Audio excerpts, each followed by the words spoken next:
Ingat tak dulu atur 010, ingat tak dulu? Macam ni sebelah jenjeng so halo dekat ni dekat waterfront sana. Halo. Okey. Sekarang cuba bawa telefon. Kau duduk makan kat restoran, kau letak atas meja. Memang orang tak nak kawan dengan kau macam tak apa, saya makan meja lain. Tak apa. Betul nak? Zaman dah berubah. Kejap aja benda tu. Biar dia sikit tapi cukup. Pada banyak tak cukup buat apa? Betul tak? Macam isteri kan?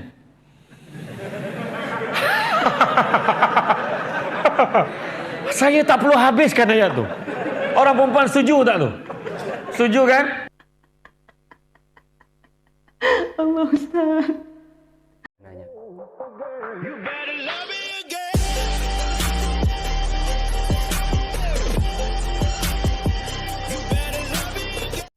Assalamualaikum warahmatullahi ta'ala wabarakatuh. Jumpa lagi dengan saya Cak Ope dalam program Ngaji Bareng. Apa kabar semuanya? Saya harap semuanya baik-baik saja dalam lindungan Allah Subhanahu wa taala. Amin amin ya rabbal alamin. Sebelum ngaji bareng kita mulai, saya mau absen dulu nih. Kira-kira yang siap ngaji bareng dengan Cak Ope dari mana saja? Silahkan komentar di bawah ini. Atau lebih jelasnya, video ini sudah sampai ke mana saja, siapa saja yang nonton, dan berada di mana Anda tinggal sekarang. Masya Allah. Oke, pada kesempatan kali ini kita akan ngaji kepada Ustadz favorit saya di Malaysia. Siapa lagi kalau bukan Ustadz Samsul Debat. Masya Allah.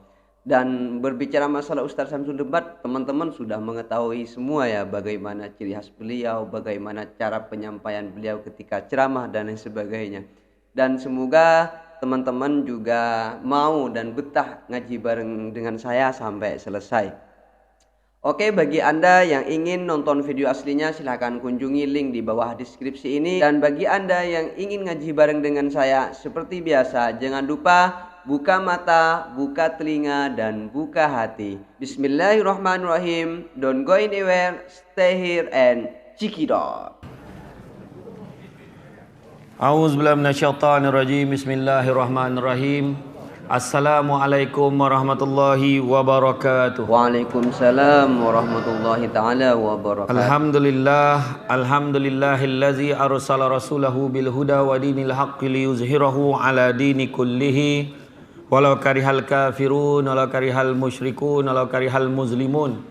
Subhanaka la ilma lana illa ma 'allamtana innaka antal alimul hakim. Rabbi syrah li sadri wa yassir li amri wa hlul 'uqdatam min lisani yafqahu qawli. Alhamdulillah, syukur kepada Allah Subhanahu wa taala, segala puji bagi Allah Tuhan sekalian alam. Salat dan salam ke atas junjungan besar Nabi Muhammad sallallahu alaihi wasallam. Terima kasih banyak diucapkan kepada tuan pengerusi yang berbahagia, tuan pengerusi masjid, tuan imam, barisan jantan kuasa masjid, pemimpin-pemimpin tempatan di semua peringkat yang berkesempatan hadir, tuan-tuan dan puan-puan rahmati Allah sekalian. Alhamdulillah. Ini acaranya di masjid ya. Tapi saya melihat masjidnya ini kayaknya bagus ini. Saya suka lihat apa itu di belakangnya Ustadz Samsul itu tempat imam sholat itu bagus sekali kayaknya. Dapat kita bersama-sama pada malam ini, yang mana pada malam ini tajuknya unik, iaitu Sip Mau Kau Tim, Sip Mau Rasuah ya. Sip Mau. Betul ke tak sebut tu? Katanya kalau nak cepat pandai kena kahwin dengan orang Sarawak katanya. Kita tahulah ya kan. Terima kasih banyak. Apa-apa pun tuan-tuan dan puan-puan rahmati Allah sekalian, kita boleh membicarakan soal rasuah ni, puncanya apa? Ada di kalangan masyarakat yang terbabit dengan isu rasuah ni sebenarnya tidak yakin dengan rezeki. Tidak yakin dengan rezeki Allah, kan? Kadang-kadang dalam mencari rezeki ini penting sebenarnya kita memahami betapa dalam bekerja, dalam mencari rezeki sebenarnya itu juga adalah merupakan satu ibadah sebenarnya. Kalau kita betul-betul faham mencari rezeki itu juga adalah ibadah, sudah tentu kita tidak akan mencampur adukkan dia dengan perkara-perkara yang haram. Itu sebab Nabi pesan, carilah rezeki yang halal, kerana sesungguhnya yang halal itu cukup buat kamu. Kalau kita yakin dengan apa yang Allah dan Rasul bagi tahu dekat kita, sudah tentu kita takkan buat. Contohlah dalam Al-Quran, dalam surah An-Nisa ayat 100, Allah Taala beritahu, "Wa may yuhajir fi sabilillah yajid fil ar muraghaman katsira wa sa'ah." Barang siapa yang buat sesuatu ni, berubah ke apa ke, fi sabilillah, di jalan Allah, niat kerana Allah, maka dia akan mendapati bumi Allah ni tempat yang luas dan rezeki yang banyak. Dah beritahu dah. Masya-Allah. Tapi kadang-kadang kita tak yakin, kita tak sabar kadang-kadang. Ya betul. Kita menyebabkan kita percaya adanya jalan-jalan pintas. Sedangkan jalan-jalan yang pintas itu boleh menyebabkan kita jatuh ke dalam gaung yang sangat dalam. Oh, hari ni ayat lain macam. Mendalam hari ni. Bak kata orang sekarang ni deep kan? Betul? Kan? Tu sebabnya dalam ibadah ni, perkataan ibadah itu sendiri berasal pada bahasa Arab yang bererti ketaatan, penghambaan dan penyembahan. Ia adalah merupakan nama yang menggabungkan setiap perkara yang disukai dan diredai Allah dari jenis perkataan atau perbuatan lahir dan batin. Ibadah ni ada dua. Satu ibadah umum, satu ibadah khusus. Ibadah khusus yang kita buat hari-hari. Sembahyang subuh 2 rakaat. Sembahyang zuhur 4. Asar 4. Talian berkomunikasi dengan Allah 2-4-4-3-4. Tak ada disebabkan saya pengurusi masjid, saya lain daripada orang. Subuh saya buat 8, tak ada.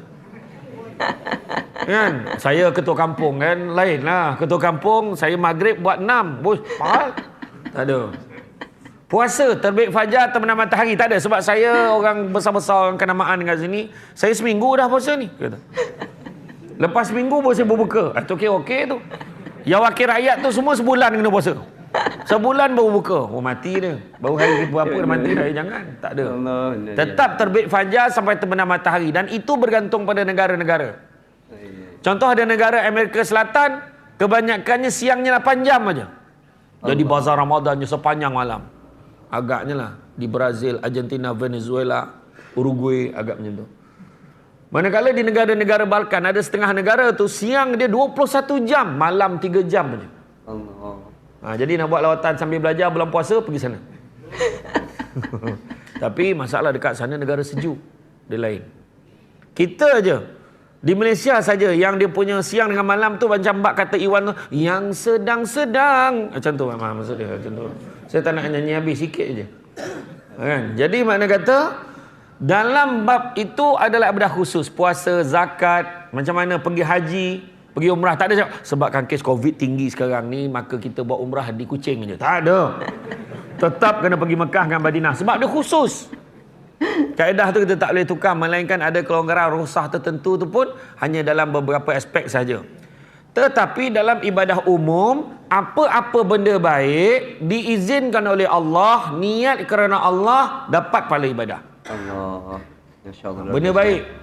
Benda baik. Contohnya kita buat apa? Kita bagi jamuan makan, bagi kat orang. Kita nak bagi anak-anak yatim datang makan. Tapi kita bagi tu satu sedekah, tapi kita niatkan kerana Allah. Benda baik, diizinkan oleh Allah, caranya betul. Tak pakai duit yang bukan-bukan. Niat kerana Allah, dapat pahala ibadah. Contohnya Robin Hood. Katalah Robin Hood termasuk Islam, namanya Robin bin Hood. Contoh. Contoh. Kita tahu Robin Hood, dia nak tolong orang susah. Betul tak? Dia tolong orang susah. Katalah dia niat kerana Allah, bagus dah. Tapi kaedah dia mencuri daripada orang kaya. Maka kaedah tidak pernah diizinkan oleh agama ni. Maka tak boleh kita katakan matlamat tidak pernah menghalalkan cara. Itu Islam. Berlainan dengan teori Machiavelli, dia kata end justify means, kata orang Kuching. Kan dalam bahasa orang putih.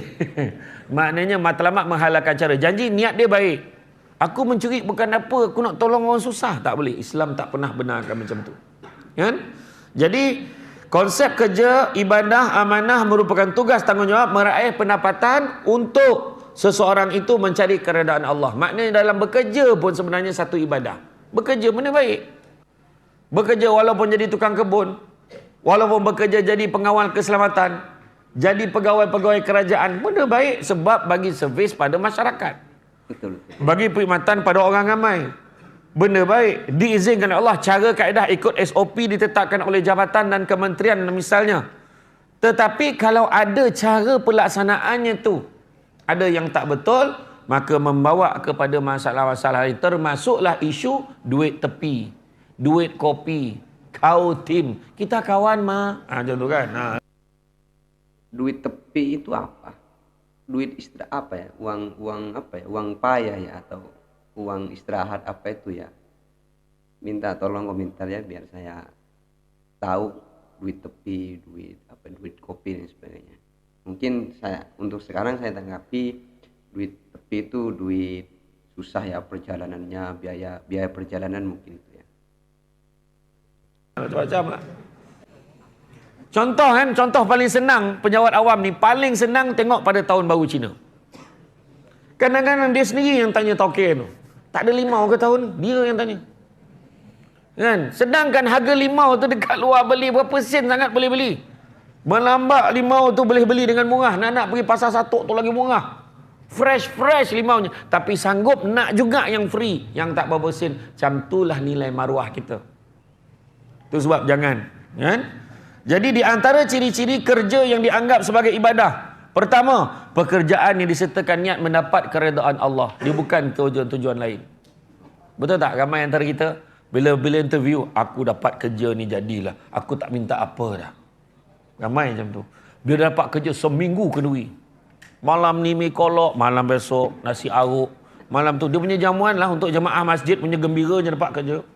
Kemudian dapat Lasar Sarawak. Lepas tu dengan siap dengan kuih selorot lagi. Oh, terbayang pula selorot. Kan? Macam tu lah. Suruhnya seronok. Tapi bila dah masuk bekerja, ada peluang-peluang godaan datang. Itu sebabnya kalau kita nampak orang terima rasuah kena tangkap dekat dalam TV, jangan cakap banyak. Kadang-kadang kita cakap, itulah padan muka, tamak sangat, apa semua. Jangan cakap macam tu. Sebab kita belum tahu lagi baik daripada orang tu. Tapi ayat dia apa? Ya Allah, jauhkanlah aku daripada ujian seperti ini, ya Allah. Sebab kita tak tahu kalau ada orang datang masuk pejabat, kita bawa duit 1 buntil. Tahu buntil? Tak faham buntil. 1 guni, faham? Apa buntil tak faham? Lain sini lain bukan bunting tau, bunting lain. 1 guni. Sini panggil apa? 1 apa? 1 karung. 1 karung. Dia punya qalqalah tu nak kena betul. 1 karung. 1 karung duit bawa macam ni. Tolong saya. Kadang-kadang kita tengok pun macam ni. Aduh, takkan tak tolong. Lepas tu kata kita kawan-kawan. Akhirnya dia pegang kita sampai ke sudah. Yang ketiga, pekerjaan kita tidak menyebabkan kita tinggalkan perkara wajib seperti salat, menghasilkan kerja berkualiti, kemudian berasaskan prinsip syariah, dan kita hindarkan diri kita daripada sombong, riak, menunjuk-nunjuk dan sebagainya. Firman Allah SWT dalam surah Al-Baqarah ayat 168, A'udzubillahi minasyaitonirrajim. Ya ayuhan nasu kulu mimma fil ardi halalan tayyiban wala tattabi'u khutuwati syaitan innahu lakum aduwwum mubin. Yang bermaksud, wahai manusia, makanlah makanan daripada apa yang ada di bumi yang halal lagi baik, dan janganlah kamu mengikut jejak langkah syaitan, sesungguhnya syaitan itu adalah musuh yang nyata bagi kamu. Jadi dah beritahu dah, cari makanan yang halal lagi baik. Kadang-kadang janji ada, lentaklah, jangan. Apalah engkau tak tahu aku susah macam mana, jangan. Kita kena jaga. Susahlah Islam ni, ada orang cakap itu tak boleh, ini tak boleh, ini tak boleh, itu tak boleh. Jangan lupa Buya Hamka pernah menyatakan, hidup kalau sekadar hidup, babi di hutan pun hidup. Kerja kalau sekadar kerja, kera di hutan pun bekerja. Nak jadi kera tak payah peraturan. Memang ada peraturan, ni tak boleh, itu tak boleh. Bukan semua benda boleh makan, bukan semua tempat boleh pergi. Kita kena ikut peraturan. Rasuah adalah satu pembaziran berupa sogokan yang diberikan kepada seseorang dengan sebab tertentu bagi memperoleh perkara yang dihajati, dapat diperolehi, dapat diselesaikan, disegerakan dan sebagainya. Dan rasuah merupakan perbuatan yang keji dan dilarang dalam agama Islam, dan dia boleh terjadi dalam pelbagai bentuk. Antaranya apa? Pertama, pembaziran rasuah melalui pembaziran wang atau apa jua pembayaran, pinjaman, upah, ganjaran berharga. Ganjaran berharga ni termasuklah bagi percutian, bagi tiket bola sepak Sarawak dalam lawan Negeri Sembilan. Percuma je bagi kat orang tu, ada nilai. Contoh, Kan? Bayangkan orang yang ni rasuah ni sebab kan kadang-kadang rasuah bola sepak misalnya di luar negara tu. Kadang-kadang perlawanan tu pun boleh berubah keputusan sebab orang tu terlampau nak menang habuan rasuah ni, dia akan cari orang yang ada kena-mena dengan pasukan bola sepak tu, suruh bayar pemain tertentu supaya keputusan tu jadi sama macam yang dia nak. Bayangkan. Itulah yang merosakkan bola sepak sebelum ni. Kan? Kadang-kadang dia punya betting tu bukan hanya skor berapa biji. Siapa kena kad kuning dulu pun dia betting. Siapa kena kad merah dulu, siapa dapat corner dulu. Siapa yang kena kad merah, siap teka siapa kena kad merah. Ada mafia. Jadi player tu dah tahu dah, dia akan dapat hadiah yang banyak daripada orang tu. Dia sepak kawan tu sampai berdarah, dapat kad merah. Bayang tu. Sampai macam tu sekali. Ini kita gelak-gelak tapi itulah realiti. Yang menyebabkan satu ketika dulu bola sepak di Malaysia pun terbabit dulu, kan? Dan keduanya pembayaran rasuah melalui pemberian jawatan, kehormatan, pekerjaan, kontrak atau perkhidmatan atau perjanjian pekerjaan. Macam mana tu? Pemberian ni, kehormatan ni apa? Bayar kehormatan ni apa? Ada yang bagi rasuah tubuh badan pun ada. Sanggup tu. Bayangan. Belanja sanggup pergi join karaoke je perempuan tu. Peluk-peluk lelaki tu jadilah. Contoh. Kan? Ni bukan pengalaman tau, ni contoh. Cara kau pandang aku tu takut pula. Yang ketiga, pembayar rasuah melalui pemberian pembayaran, pembebasan, penjelasan atau penyelesaian apa juga pinjaman. Ada berlaku. Kadang pegawai tu dia minta orang tertentu yang ada kepentingan dengan dia, dia kata kalau betul nak ni, tolong settlekan kereta dia rosak dekat bengkel tu. Bayar. Bila bayar, kadang-kadang dibuktikan pula. Kadang-kadang bayar berapa flight. Berapa flight dia apa? Main apa? Carom. Main golf. Bukan main carom flight. Main golf. Sanggup bayar. Mahal tau main golf ni. Bagi 3 flight, 4 flight main golf percuma. Kos tu mahal tapi ditanggung oleh orang tertentu. Demi untuk mendapatkan satu projek. Tu ada orang tanya saya, Ustaz boleh tak Ustaz? Kalau duit rasuah ni kan, bila saya dah dapat, tapi saya nak cuci dia dengan cara bayar zakat. Amboi. Ada orang tanya. Tak boleh, kena declare tu duit rasuah, kena declare tu duit tak baik, jangan kita zakatkan pula duit tu.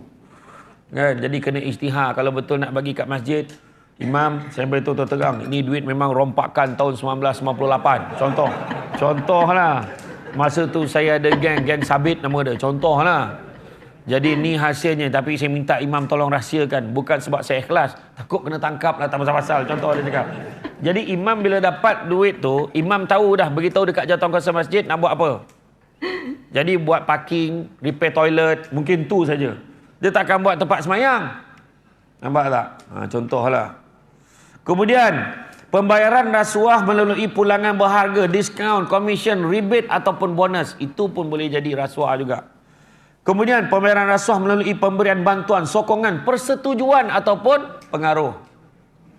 Kemudian pemberian rasuah melalui tawaran, jaminan atau janji atau memberi apa juga suapan. Contoh, kau jangan risau. Contoh dia jaga pintu masuk. Contohlah ni contoh, saya tak cakap berlaku kat mana-mana. Pintu masuk sempadan. Kau tolong ni barang-barang yang ini aku boleh tolong, kau jangan risau. Kau bawa je barang tu ikut jalan ni. Nanti pegawai aku buat tak nampak je, kau lalu je. Dia akan buat roadblock dekat sini. Jadi kau akan lalu jalan sana, faham? Jadi nampak buat kerja. Tapi sebenarnya dia menangkap benda yang tak ada apa-apa. Akhirnya orang benda-benda buruk tu sebabnya kadang-kadang berlakunya benda-benda yang tak baik. Benda-benda tak baik ni dapat masuk dalam negara. Salah satunya sebab unsur-unsur yang macam ni. Maka mereka yang melakukan perbuatan rasuah merupakan orang yang tidak berintegriti, tidak bermoral, tidak jujur dan tidak amanah. Rasulullah SAW memberi peringatan kepada umatnya bahawa hilangnya sifat amanah dalam masyarakat merupakan antara tanda-tanda kecil berlakunya hari kiamat. Firman Allah Subhanahu Wa Taala dalam surah Al-Anfal ayat yang ke-27. Wahai orang-orang beriman, janganlah mengkhianati Allah dan Rasulnya, dan janganlah kamu mengkhianati amanah-amanah yang diamanahkan kepada kamu sedangkan kamu mengetahuinya. Dah tahu dah. Masa masuk aja kerja, angkat ni. Angkat sumpah ni. Ikrar, integriti, janji tak nak terbabit dengan unsur-unsur seperti ini. Sesungguhnya Allah SWT dan Rasulnya melaknat pemberi, penerima dan pengantara perbuatan rasuah. Pengantara pun tak boleh. Tak apa, nanti aku tolong kau jumpa ni, kau cerita elok dengan dia. Aku cuma tolong tunjukkan saja. Lain terserah pada kau. Sama. Nampak Kena hati-hati. Seseorang dilaknat oleh Allah SWT adalah mereka yang jauh daripada mendapat rahmat dan taufik daripada Allah SWT. Apabila tidak mendapat rahmat, maka jauhlah dia daripada segala kebaikan dan nikmat Allah SWT. Rasulullah SAW pernah bersabda yang bermaksud daripada Abdullah bin Amru, katanya telah bersabda Rasulullah SAW, laknat Allah ke atas pemberi rasuah dan penerima rasuah. Jadi kesan ini bukan hanya buruk kepada individu, bahkan juga kepada masyarakat dan negara. Contohlah, perangai orang Malaysia kita boleh nampak. Kalaulah ada seorang kena tangkap dekat jabatan tertentu. Contohlah, ni saya bukan tuduh, katalah kita sebut orang tuduh. Betul tak betul tak tahulah. Ada orang cakap ada seorang pegawai JPJ ditahan disebabkan oleh menerima rasuah, tuduhan. Belum tahu lagi salah betulnya. Tapi orang kampung kan cakap apa? Memang semua orang JPJ macam tu. Dia akan cakap macam tu. Betul tak? Itu perangai orang kita. Itu sebab kita kena hati-hati. Benda ni bila seorang habis terpalit semuanya sekali. Seorang wakil rakyat kena. Memang wakil rakyat semua macam tu, dia kata. Kalau yang ni, memang orang pejabat agama semua macam tu. Yang itu yang tak sedap tu. Kan? Maka rosaklah kesan buruk kepada kejatuhan moral, maruah, kehilangan pekerjaan, hilang kepercayaan masyarakat dan sebagainya. Dan begitu juga dia mengakibatkan ketidakadilan. Contoh, 10 orang minta kerja. 9 tu mempunyai kelayakan yang sangat tinggi. Bagus, belajar bersungguh-sungguh, rizak bagus dan mempunyai kelayakan dan keupayaan serta pengalaman yang baik, tapi disebabkan seorang tu ada kabel elektrik yang paling besar dalam kampung tu. Kan? Tolong tengok, jangan risaulah, tak apa. Ini interview ni wayang aja, jangan risau, dah confirm dah tu. Nampak? Jadi langsung kawan tu dapat kerja. Bila dia dapat kerja, cuba fikir dia mengambil hak berapa orang yang sepatutnya lebih layak daripada dia. Allah. Itu sebabnya kadang-kadang kita kena hati-hati. Terjadi ya. Begitu juga menjejaskan daripada aspek integriti pentadbiran, sosial, kestabilan politik, keselamatan, menurunkan mutu dan kualiti kerja dan sebagainya. Cuba tengok cerita Tamil tu. Ada satu tu, Shivaji the Boss. Tengok tak cerita tu? Saya pun tak ingat lupa lah. Lebih kurang kan. Dia pergi peringkat ni, tak boleh. Kena bayar rasuah ni. Kalau tak dapat. Dia pergi jumpa lagi besar. Yang besar tu lagi besar rasuah dia minta. Benda itulah realiti akhirnya ni akan merosakkan pembangunan sebuah negara, malahan akan merosakkan masyarakat juga yang terbabit dengan rasuah. Antara puncanya berlaku rasuah disebabkan kurangnya keimanan dan ketakwaan. Bayangkanlah bulan Ramadan nak cari takwa, tapi dia belanja orang dengan rasuah. Rasuah apa? Rasuah majlis berbuka puasa. Sabar tak? Macam tu. Dahsyat betul. Kan? Dengan ini tak apalah, saya sponsor lah majlis buka puasa tu, tak ada hal. Yang penting projek dapat settle, dia kata kan. Dengan gaya-gaya macam tu lah kan. Itulah kan. Seseorang yang terlibat dengan rasuah berpunca kurang keimanan dan ketakwaan. Seseorang itu mengetahui bahawa rasuah dilarang oleh agama dan undang-undang, tetapi dilakukan juga kerana matanya dikaburi oleh harta duniawi, imbuhan dan ganjaran yang banyak. Begitu juga tekanan hidup seperti terlalu banyak hutang dan kurang bijak dalam gejala rasuah. Ingat, salah satu sebab rasuah ini berleluasa sebab kita kadang-kadang mementingkan gaya hidup. Tak boleh jadi ni dia pakai kereta besar, aku pun nak pakai kereta besar. Macam mana pula dia pakai, dia pun dah tukar rumah, dia dah jadi rumah bungalow, banglo. Macam mana pula aku ni tak boleh? Jangan. Saya teringat arwah nenek saya kata apa tahu? Minta maaf ni, ayat ni kalau kasar saya minta maaf, tapi itulah ayat nenek saya. Dia kata apa? Arwah nenek saya kata apa? Kancil kalau nak buang air macam gajah mati. Dia ayat dia, nenek saya kata kalau exactly dia sebut kancil nak berak macam gajah mati. Berak gajah besar mana? Kan, jadi arwah nenek saya memang kata-kata dia tu. Ya ke? Betul juga kata nenek saya. Kita ukur baju badan sendiri. Jangan dilayan orang kaya ni, pening kepala. Ya betul. Kan? Hidup ni jangan kejar-kejar kaya, tapi kejarlah bahagia. Kerana bukan semua perkara boleh dinilai dengan harganya. Oh, deep betul. Betul. Ini cerita betul. Saya jumpa beberapa orang kaya kat Kuala Lumpur tu. Saya tanya, mahal rumah Datuk Seri ni? Tak adalah Ustaz, mana ada mahal. Masa saya beli dulu murah lagi. Masa tu baru 4 juta. Kau bayangkan. Aku salah tanya, kena salah jawab je cakap. Pada dia murah. Sebab dia orang kaya. Kita ni, kalau beli rumah 4 juta, tolak gaji bulan-bulan. Bang, makan bang. Pergi kat dinding tu. Jilat aja dinding. Dah tak ada benda nak makan lah. Mi kolok pun tak boleh beli dah. Duit tak ada. Kenalah kocek-kecek pergi sebelah masjid tu. Benda-benda dapat free 1 mangkuk tu. Betul. Mak dah terbayang ni. Iya ni cakap betul. Ada satu orang kaya tu. Dia kata, bukan orang kaya. Saya pergi ceramah dekat masa PKPB hari tu. Ceramah dekat PKNS Shah Alam. Ustaz, kalau nak beli rumah, sekarang masa Ustaz, tengah murah ni. Iya ke? Berapa murah sekarang? Baru 1.2, 1.3. Kau hilang akal ke cakap macam ni? Pada dia murah 1.2, 1.3 sebab berbanding harga 5-6 juta. Nampak tu? Tak sama bahasa kita. Ada satu datuk tu, dekat Kajang. Saya tak sebut nama dia lah. Datuk tu. Dia bagi saya rasa satu keropok ni. Keropok ni dekat Petronas pun boleh jumpa. Dia bagi saya makan. Keropok tu baru jugalah. Sedap tak Ustaz? Sedap. Itulah isteri saya cakap sedap tu yang kami beli kilangnya tu. Kenapa kau beli kilang dia?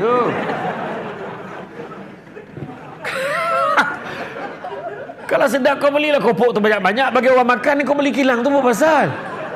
Hui, tak boleh fikir. Tak sama bahasa orang kaya dengan bahasa kita ni, tak sama. Tapi kita ukur badan kita sendiri. Kan? Kita walaupun tak kaya tapi bahagia. Kita walaupun tak kaya tapi cukup. Minta-minta akhirnya kita akan jadi penyakit. Kan? Dikaburi oleh harta duniawi. Sedangkan benda yang kita kejar tu semua sementara. Hidup dalam dunia ni, dunia tu sendiri sementara, apatah lagi yang ada dalam dunia. Zaman Nabi dulu, peristiwa Isra' dan Mi'raj, ingat tak Nabi nampak seorang perempuan tua bongkok 3? Jibril kata itulah dunia. Dah tua sangat, dah tunggu masa nak kiamat. Zaman Nabi dah tua, zaman kita lebih lagi. Banyaklah ni, rasuah ni. Tanda-tanda kiamat kecil. Nampak tak? Apa lagi? Banyak lagi. Urusan umum diberikan kepada orang yang bodoh. Banyak lagi ni. Ya, orang yang tak pandai kira-kira, bagi jaga kira-kira. Tak apalah kau jadi benari, kau dengar je, kau sain je. Bukan dari Masjid Darul Hana, tak. Cepat betul dia pandang benari. Bukan Datuk, bukan. Ni cerita tempat lain. Kan, orang yang tak boleh jadi ketua, bagi jadi ketua. Betul tak? Banyak hari ni berlaku. Apa kita tanda-tandanya kiamat ni? Seorang ibu melahirkan tuannya. Anak tu memperhambakan mak dia. Banyak hari ni. Ya. Tu belum cerita dah elok-elok senapang, sibuk jadi perempuan. Dah senapang aja lah. Yang faham, tak faham sudah. Kan? Aduh, pening kepala. Lepas tu sibuk cakap, saya tak berhasrat nak balik Malaysia. Orang peduli ke kau balik Malaysia ke tidak? Ni bukan orang Malaysia ni, cerita bukan orang Malaysia tau, orang lain. Orang Thailand kan, orang Australia, macam tu lah kan. Dan sesungguhnya rasuah tidak pernah menjanjikan kesenangan yang sebenar, walaupun kita beroleh keuntungan yang sangat besar darinya. Percaya cakap. Nampak? Rasuah tidak pernah menjanjikan kesenangan. Malahan, walaupun kita dapat keuntungan yang berbilion-bilion, kita tak akan senang dan tidak akan bahagia dengannya. Sanggupkah kita memberi makan minum pada anak isteri kita dari sumber yang haram? Nabi pernah sebut, barang siapa yang membenarkan benda-benda haram masuk ke dalam perutnya, nescaya malaikat di langit dan di bumi akan melaknatnya selama sesuai selagi mana benda haram itu ada di dalam perutnya. Jadi buat apa? Tak payah. Jangan pening-pening kepala. The best lah dia makan buffet Ramadan, pergi sana hotel, RM120 satu kepala. Orang Negeri Sembilan yang kata kau menterdarah apa RM120. Boleh makan berapa banyak? Berapa banyak boleh makan kat hotel tu? Cuba cakap. Saya semalam makan dekat satu restoran. Apa nama ni? Apa nama restoran? Pohon Mas. Pohonnya Mas. Tak, makanannya banyak. Tapi akhirnya bukan boleh makan semua. Betul tak? Tapi sedaplah, boleh tahan. Sotong-sotong banyak betul. Sotong, sepupu, bapak saudara sotong, semua ada dalam tu. Sotong. Semua ada. Tapi akhirnya bukan boleh makan banyak. Sedangkan Ramadan ni sepatutnya mengajar kita tentang berjimat, kurangkan makan. Ini tengok makin puasa makin lebar badan, apa pasal? Kau balas dendam ke waktu buka puasa ni? Kan, jangan macam tu. Tapi tadi dekat hotel tadi, saya kata, oh tak boleh. Saya tadi dekat hotel petang tadi ceramah. Kasih, program kasih belia. Program kasih belia. Macam itulah lebih kurang. Tadi. Dia keluarkan hidangan macam-macam. Saya kata tak apa. Bubur pedas, tak apa. Saya tak ada. Saya okey je, saya tahan. Saya makan sikit, saya minum. Saya minum air suam. Saya kata saya mohon izin. Sebab saya ada program pula di Darul Hana. Tapi malangnya, dalam perjalanan kami menyinggah di Mamlaksa.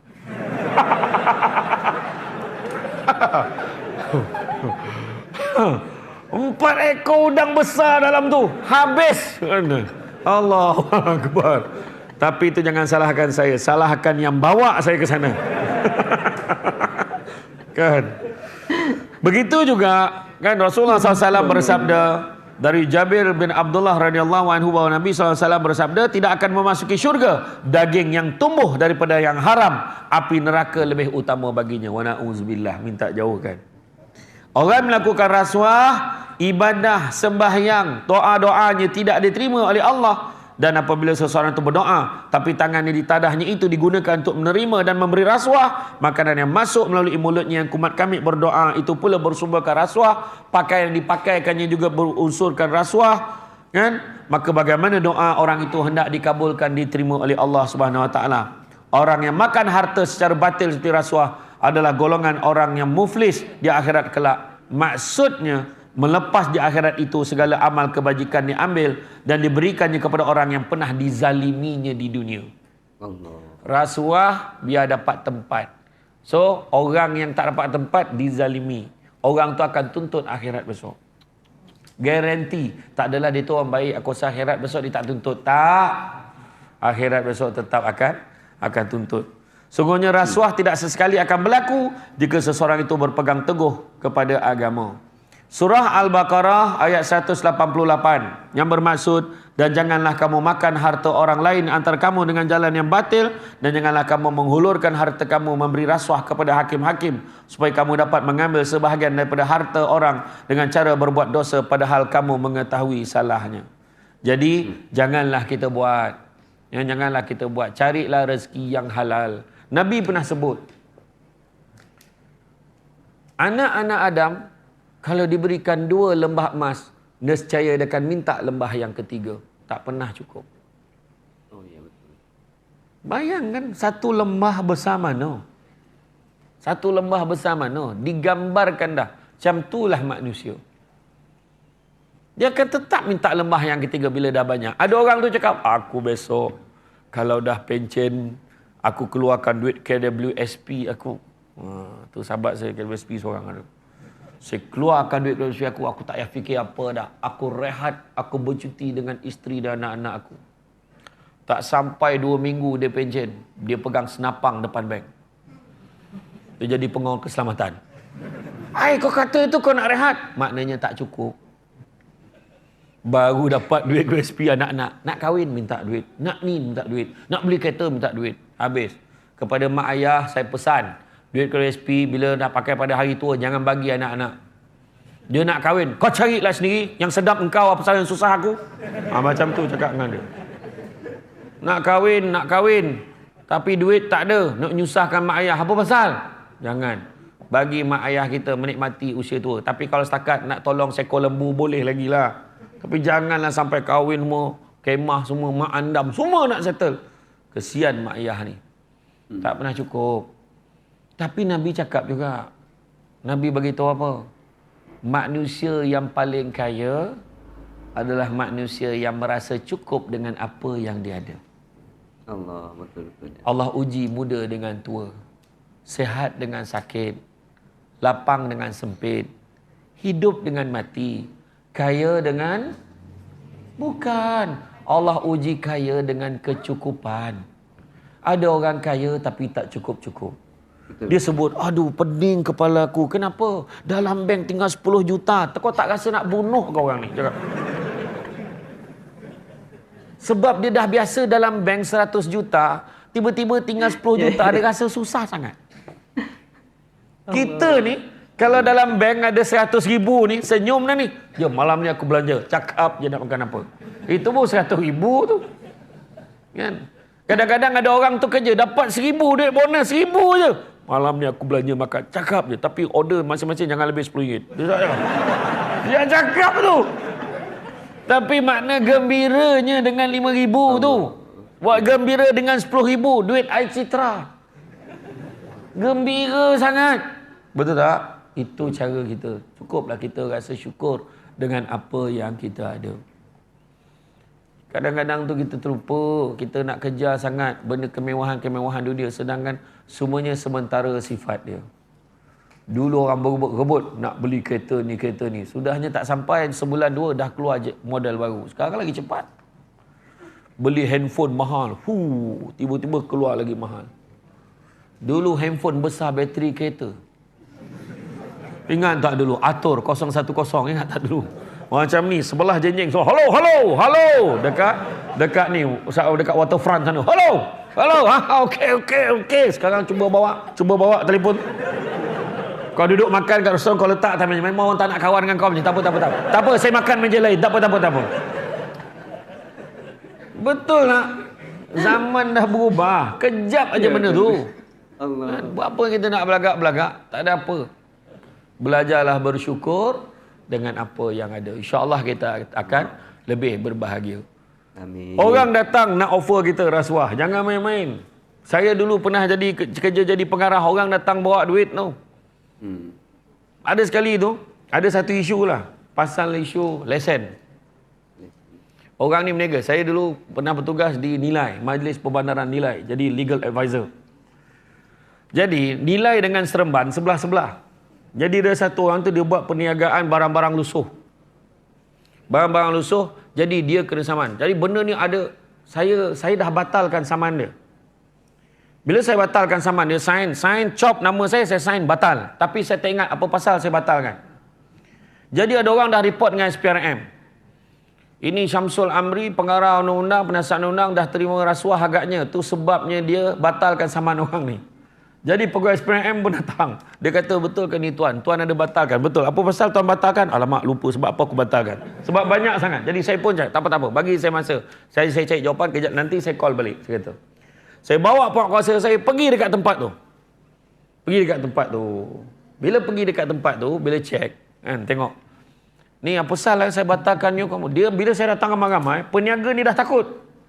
Ni Cina, apa datang? Jadi dia panggil saya, bos, mari kita cerita.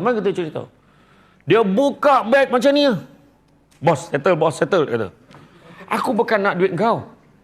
Aku nak tahu kenapa aku batalkan saman kau ni. Sebab dia dikatakan berniaga tanpa lesen. Sekali dia tunjukkan dokumen baru saya teringat. Bila dia tunjuk satu lesen, dia sebenarnya dia berniaga macam ni lah. Dia berniaga dekat sempadan Nilai dan juga Seremban. Dan kawasan dia berniaga tu sebenarnya kawasan Nilai. Tapi dia apply lesen dekat Seremban. Dan Seremban bagi dia lesen. Masalah sekarang di Nilai dia tak ada lesen. Saya batalkan sebab dia ada lesen di Seremban. So saya batalkan saman dan syarat dia suruh dia mohon lesen di Nilai. Sebab dia bukan tak mohon lesen. Dia mohon cuma salah tempat. Itu sebabnya. Tapi malam tu macam ni menung. Banyak duit tu. Masa ni hulu tu terbayang. Macam tu terbayang. Betul. Tapi masa tu sebab penting pergi beramai-ramai. Dia pergi beramai-ramai tu. Jadi kita pun terjaga. Tu sebab kata jangan kita kejar. Saya teringat arwah abah saya dulu. Saya pernah telefon. Hello, Assalamualaikum Mbah. Salam. Dulu pakai public phone.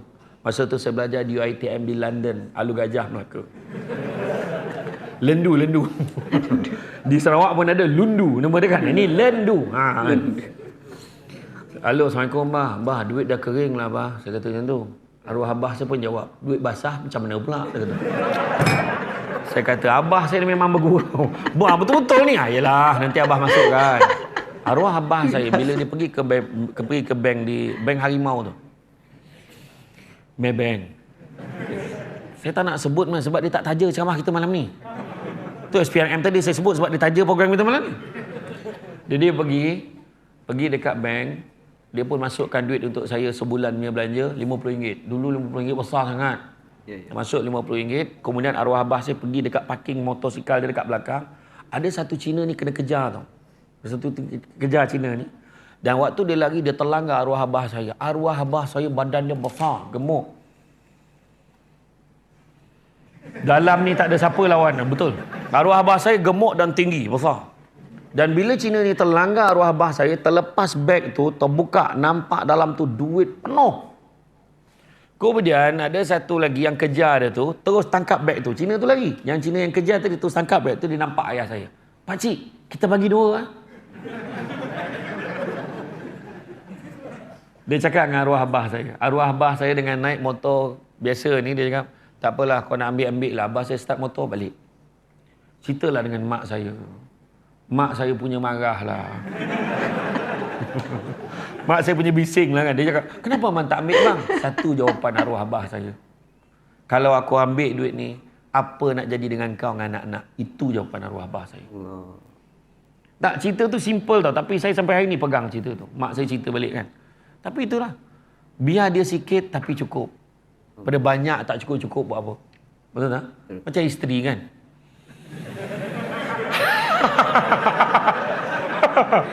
Saya tak perlu habiskan ayat tu. Orang perempuan setuju tak tu? Setuju kan? Tak setuju lah, sikit tapi cukup. Betul? Allah Ustaz. Tapi maksud sikit ni banyak. Maksud banyak tu sikit.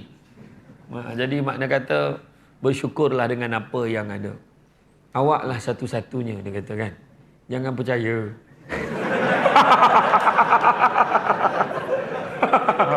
Kalau dia kata awaklah satu-satunya, bahaya. Bahaya.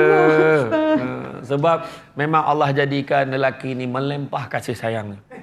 Kadang tak tahu ke mana lagi nak dicurahkan kasih sayang tu. Jadi orang perempuan terimalah seadanya kasih sayang suami tu. Jangan sampai dia mengalihkan kasih sayang tu. Hati-hati. Yang faham-faham, tak faham sudah. Jadi itulah dia. Sebenarnya isu rasuah ni sebenarnya isu yang boleh mengganggu semua pihak. Dia akan menghalang semua benda.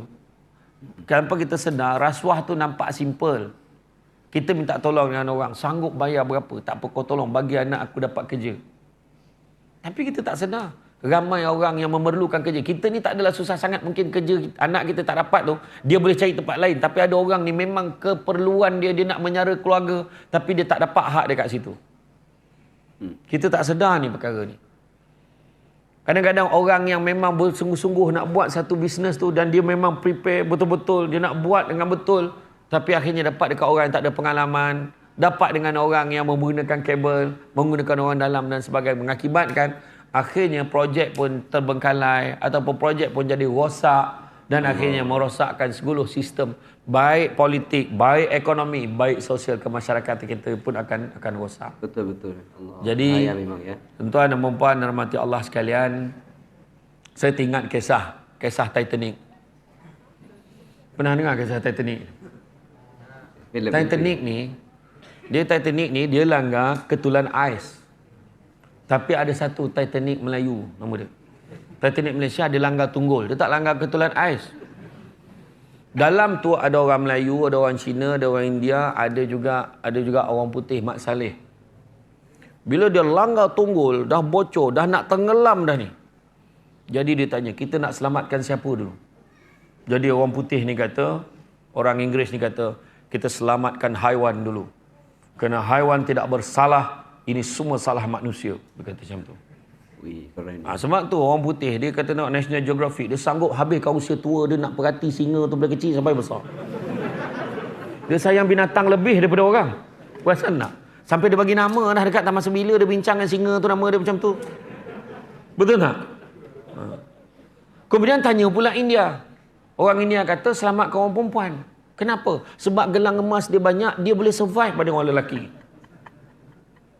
Oh, tak boleh jadi ni. Bincang-bincang lagi. Orang Cina yang angkat tangan. Selamatkan orang lelaki. Kenapa? Sebab lelaki dia bawa nama keluarga. Jadi nama keluarga dia akan kekal. Allah. Betul juga. Sekali tanya orang Melayu, apa pandangan awak? Saya cadangkan kita tubuh jatuh kuasa. Tu sampai sudah. Sudah ni sampai tenggelam, tak sempat selamat dah. Bincang tak habis, mesyuarat tak habis. Kadang-kadang. Tak adalah, kadang-kadang benda tu lah. Tak, sebab kenapa dia bersyarat tu? Sebab tak nak berlaku keputusan yang tidak adil.